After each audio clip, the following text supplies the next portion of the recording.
जागो, समय की धारा बह रही है और हर क्षण हमारे कर्मों की कहानी लिख रहा है। लेकिन क्या हमने सोचा है कि हमारी दिनचर्या, हमारे कर्म क्या वास्तव में सही दिशा में जा रहे हैं? आज 2024 में तकनीक ने हमें बहुत कुछ दिया है, लेकिन शांति और संतुलन कहीं खो गया है। तो आइए श्री कृष्ण से सीखे, जो हर युग में अपने अनमोल ज्ञान से मानवता को दिशा दिखाते हैं। दिनचर्या में प्रथम आता है सुबह का समय। श्री कृष्ण कहते हैं कि प्रकृति के साथ चलो। जैसे सूर्य का उदय होते ही जीवन जागृत होता है, वैसे ही हमें भी सूर्योदय के समय उठना चाहिए। ये न केवल शरीर को ऊर्जा देता है, बल्कि मन को भी शांत और स्थिर करता है। 2024 में हम मोबाइल अलार्म से जागते हैं, लेकिन क्या हम सच में जागते हैं?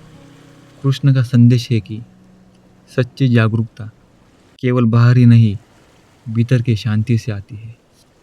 दिनचर्या में दूसरे स्थान पर आता है दिन की शुरुआत। श्री कृष्ण कहते हैं कि योगी वो नहीं जो सिर्फ आसनों में बंधा हो, बल्कि वो है जो हर कर्म में योग यानी समर्पण, ध्यान और अनुशासन रखता हो। हम 2024 में अपने दिन की शुरुआत कितने तनाव में करते हैं?